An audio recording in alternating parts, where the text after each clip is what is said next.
Gold and Blue Dude back with another video just for you, the college football fans. So if you are a college football fan, go ahead and hit the like and subscribe button. That's all we do here every single day. And don't forget to go ahead and check out our Patreon page. I call our Patreons the shot callers because they call the shots around here. Also, don't forget to check out our website, designed and created by Joey Foster. We now have 9 great writers, led by our 2 head writers, Michael Walker and Scotty B. the Baylor King. It is finally that time of the year where I start doing my previews and predictions. This is my first official preview and prediction video for the 2022 college football season. And I can't believe in August, my channel will be 3 years old. And you guys have blown me away. This thing has done way better than I ever thought it would. And we're going to keep going. We're going to get to 10,000 by the end of the year. I think it's better if you do preview and predictions in context. Compare them to how other teams will do as well. So today we're going to look at the SEC East, specifically the upper half of the SEC East, and how drastically it could change from how everybody finished last year. And the funny thing is, Uncle Lou's already called me crazy. Pigskin Pete's already called me crazy. A lot of people have called me crazy because of my prediction for the SEC East. And that's fine. That's what they're supposed to do. But I'm telling you, usually I see some things that other people don't. Pretty good with my predictions. So first we'll talk about Georgia. Of course, last year they went 14-1, national champions. This year they returned 7 on offense, just 4 on defense. That's what's going to hurt Georgia. Last year they averaged 38.6 points per game. That was number 9 in the nation and allowed just 10.2 points per game. Number 1 in the nation. This year they had the number 3 recruiting class, but they didn't register in the transfer portal, so they didn't do anything in the transfer portal. So first, the bad news, and I'm talking about the defense. It's not going to look anything like it did last year. Total rebuild on the defensive line and a new defensive coordinator because Dan Lanning went over to Oregon. So Georgia might actually have to rely more on their offense this year. Starting with quarterback Stetson Bennett, had a decent year. 185 for 287, that's 64.5%. Threw for 2,862 yards, 29 touchdowns, just 7 interceptions. Slight dual threat quarterback. He had 56 carries for 259 yards, that's 4.6 yards a carry and just 1 touchdown. Now Georgia's running game might take a slight step back this year because Zamir White and James Cook, they're gone, but there's still some decent running backs in there. First up, 4-star running back Kendall Milton. Last year, 56 carries for 264 yards, 4.7 yards a carry, 1 touchdown. 4-star running back Kenny McIntosh, 58 carries, 328 yards, 5.7 yards a carry, and 3 touchdowns. And finally, 4-star running back Daijun Edwards, 49 carries for 215 yards, 4.4 yards a carry, and 3 touchdowns. So Georgia will once again have a decent running game. Maybe actually pretty good. It's their passing game that I'm not quite sure about. I mean, Stetson Bennett had a decent year last year, but I don't think he's a good enough quarterback to actually win a game for Georgia. I think he's good enough to not lose a game. Not sure about winning a game. But his targets this year will not include George Pickens and Jermaine Burton. They are gone. However, McConkey and Mitchell, they'll be back. Last year, they combined for 873 receiving yards. And the biggest problem with their wide receivers is staying healthy. Jack Saint, Blaylock, Arian Smith, Meeks, Kyrios Jackson, they all must stay healthy for this offense to have any shot of being any good this year. And they will have to step it up a notch because that defense is going to take a step back this year. Let's take a look at their schedule for 2022. First, they get Oregon in Atlanta. That could be a closer game than people realize. That could very well be a loss for Georgia, but I'm going to say a win. Next up, Samford at home. Easy win. Then they go on the road to South Carolina. I'm actually sticking with my prediction of a loss in Columbia. I think South Carolina upsets Georgia this year. Then they come back home to Kent State. That's a win. On the road to Missouri. I don't think Missouri's good enough to beat Georgia even at home. That's a win for Georgia. They get Auburn at home. Now, if this would be on the road this year, I would pick Auburn. But it's at Georgia, so I'm taking Georgia. Then they get Vanderbilt at home. Easy win. Finally, their bye week. They get Florida in Jacksonville. I think that's a win. They get Tennessee at home. Once again, if this was on the road, I'd be taking Tennessee. But I think home field advantage is enough for Georgia to win this game. At Mississippi State, I'm going to give you a win, Georgia. On the road to Kentucky, I think Kentucky beats Georgia this year. I think Georgia slips up on the road to Kentucky. And that gives them their second loss. Finally, a home game against Georgia Tech, that's a win. So I really do think that Georgia will take a step back and finish the season 10-2. That's still a pretty good year by anybody's standards. But you're not going to be a playoff team this year, Georgia. Sorry. Next up in the SEC East, Kentucky. They finished second in the SEC East, which I correctly predicted last year. A lot of people had Florida finishing second. I said, no, Florida's going to fall, which they did. And Kentucky was going to finish second. By the way, Georgia fans, before you call me a Georgia hater, last year I did predict Georgia to have 1 loss and win the national championship. So for Kentucky, last year they went 10-3. Mark Stoops doing a wonderful job there at Kentucky. They were returned 7 on offense, 7 on defense, so plenty of experience will be back. Last year they averaged 32.3 points per game, that was 36th, and allowed 21.7 points per game, that was 26th. Very balanced team. They had the number 14 recruiting class, and they were number 27 in the transfer portal, so pretty decent in both categories. They returned quarterback Will Lewis, last year 233 for 353, that's 66%, threw for 2,826 yards, 24 touchdowns, but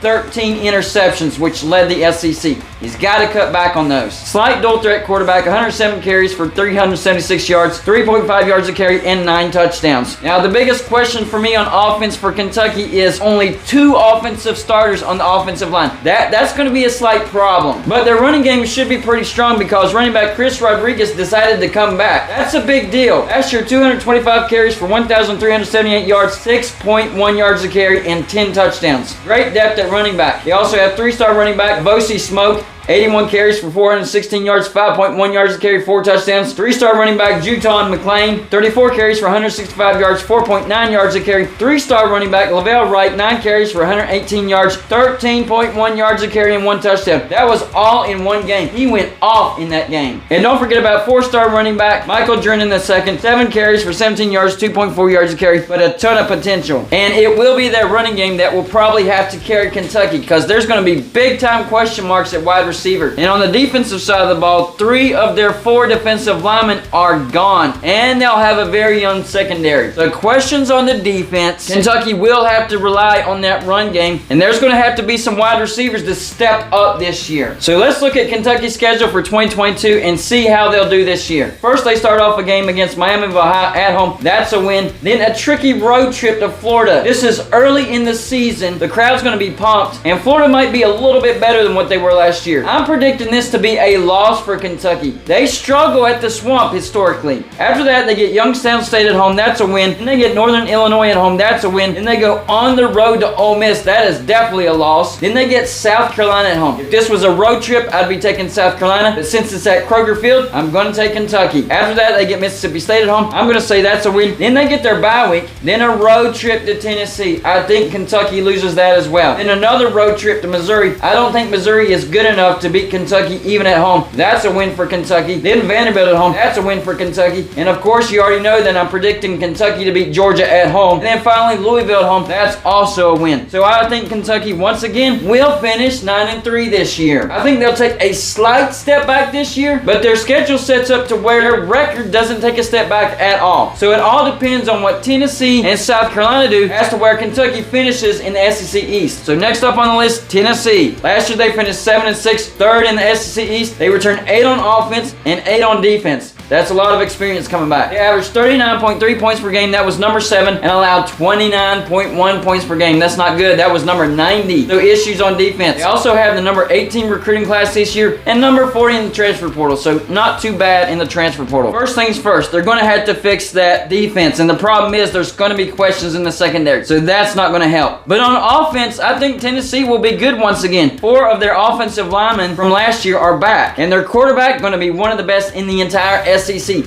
Hendon Hooker. Last year he went 207 for 303. That's 68%. Threw for 2,945 yards, 31 touchdowns, just 3 interceptions. Dual threat quarterback. 116 carries for 616 yards, 3.7 yards a carry, and 5 touchdowns. I think Tennessee will have a decent running game, but probably nothing to brag about. It starts with running back Jabari Small. Last year, 141 carries for 796 yards. That's 5.6 yards a carry and 9 touchdowns. When they had him in the game, Tennessee did well on the ground. He was a little bit injury prone, and the games that he did miss, Tennessee was not very good on the ground. So they need him to be healthy. They also have 4-star running back Justin Williams. Running back Jalen Wright. Last year, 85 carries for 409 yards, 4.8 yards a carry, and 4 touchdowns. Running back Lynette Whitehead, 32 carries for 207 yards, 6.5 yards a carry, and 2 touchdowns. And also keep your eyes on the 3-star running back Dylan Sampson. Now, for their wide receivers, they did lose Javonte Payton and Vilas Jones, but their leading receiver, Cedric Tillman, is back. 64 receptions for 1,081 yards with 12 touchdowns. They also have wide receiver receiver Jalen Hyatt, 21 receptions for 226 yards and 2 touchdowns. 4-star wide receiver Jimmy Callaway, 5 receptions for 84 yards and 1 touchdown. 4-star wide receiver Ramel Keaton, 7 receptions for 72 yards. And 4-star wide receiver Walker Merrill, 5 receptions for 52 yards. So I think the passing game is going to be just fine. You have their leading wide receiver coming back and a lot of talent behind him. But the ground game will rely on Jabari Small. Let's take a look at Tennessee's schedule for 2022. First up, they get Ball State at home. That's a win. Then a road trip to Pitt. Pitt does return a lot of starters, but they lost Kenny Pickett and Jordan Addison. Those are big-time losses, and I think they're big enough to where Tennessee can go on the road and beat Pitt. So that's a win for Tennessee. They get Akron at home. That's a win. Florida at home. That's a win. Then the next 2 games, at LSU and then Alabama at home. I think they split those 2 games. They'll win one and they'll lose one. After that, they get UT Martin at home. That's a win. They get Kentucky at home. Very important. That's a win. They go on the road to Georgia where they lose, but I think they'll be competitive. They get Missouri at home. That's a win. Go back on the road to South Carolina. That would be a home game. I'd take Tennessee, but this is a road loss for Tennessee. And then finally on the road to Vanderbilt, that's a win. So I have Tennessee going 9-3, but we still have one more team, and that's South Carolina. Last year they went 7-6, finished 4th in the SEC East. 15 starters are coming back, so they do have some experience. Last year they had a horrendous offense, just 22.6 points per game. That was 104th. Decent defense though, allowed 24 points per game. That was 46th. They had the number 25 recruiting class. O'Shane Beamer is recruiting decent at South Carolina, and they finished number 7 in the transfer portal. That's a big deal. Now for their defense, their defensive line did take a hit. Pretty much the rest of the team is going to be back. Their linebacking core and their secondary. So I think their defense is going to be just fine. They just got to figure out that defensive line, which wasn't their strength last year anyways on defense. What about their offense? Can they improve on offense? I think they improved dramatically on offense. And the biggest reason is getting transfer quarterback Spencer Rattler, which a lot of people are dogging, which I have no idea. The reason he had a down year last year was because Oklahoma had a bad offensive line. Even Caleb Williams struggled a little bit. If you look at his stats, he actually had a pretty good year. He was 140 for 187. That's 74.9%. Threw for 1,483 yards, 11 touchdowns, 5 interceptions. Dual threat quarterback, 43 carries, just 77 yards though, 1.8 yards a carry, and 3 touchdowns. That was the problem. The offensive line couldn't hold blocks. He didn't do well with his legs, and he got sacked way too much. Well, the good news for him at South Carolina is the entire offensive line is going to be back at South Carolina. That's going to help. They're going to have a pretty good running game too, I think. They get the Wake Forest transfer. Running back Christian Beal Smith, last year 131 carries for 604 yards. That's 4.6 yards a carry and 7 touchdowns. But also look for 4-star running back Lavasi Carroll. He actually went to Georgia and they converted him over to a defensive back. Well, he transferred back to South Carolina and they're bringing him back to a running back position, which was his position in high school. They also have 4-star running back Marshawn Lloyd, 64 carries for 228 yards, 3.6 yards a carry and 1 touchdown. And also 3-star running back Juju McDowell, 52 carries for 248 yards, 4.8 yards a carry and 2 touchdowns. Plenty of depth.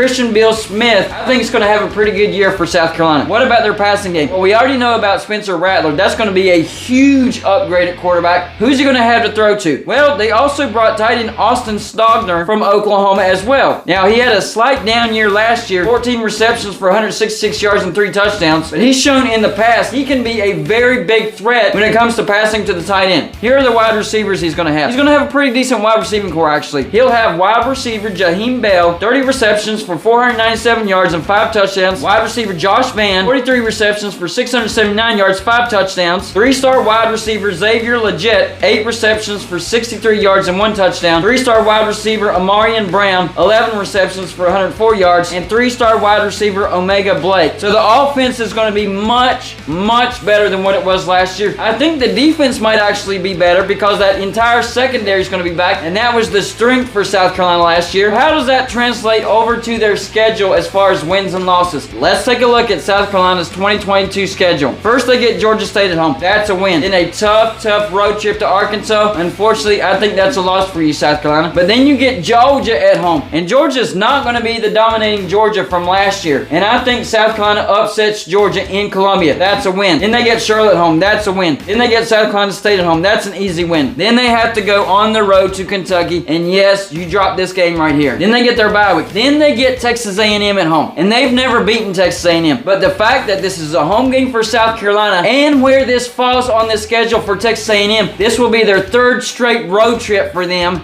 I think South Carolina beats Texas A&M at home. Then they stay at home for Missouri. That's another win. On the road to Vanderbilt, that's a win. On the road to Florida, a lot of momentum. That's a win. They get Tennessee at home. If that was a road trip, I'd say a loss. But since it's at home, that's a win for South Carolina. And then finally, a road trip to Clemson where you will lose. Sorry, South Carolina fans. So overall, I have South Carolina going 9-3. So if this prediction holds true, here's how the SEC East would finish. Number 1 would be South Carolina. They finished the season 9-3, but they would be 6-2 in the SEC with the tiebreaker over Georgia. So number 2 would be Georgia, 10-2, 6-2 in the SEC. Tiebreaker goes to South Carolina. Number 3 would be Tennessee. They're 9-3, 5-3 in the SEC. Tiebreaker over Kentucky. Kentucky would finish number 4, 9-3 overall, 5-3 in the SEC. Tiebreaker goes to Tennessee. So I think the SEC East is going to have a lot more parity this year. Any one of these 4 teams could win the SEC East. If this was the Georgia from last year, then it wouldn't be a competition again. Georgia would skate through the regular season. This is not going to be that Georgia. It's going to be a lot closer this year. So y'all let me know in the comments section. Go ahead. Let me know how crazy I am. I look forward to it. That's all I got for you for this show. Like and subscribe if you haven't already,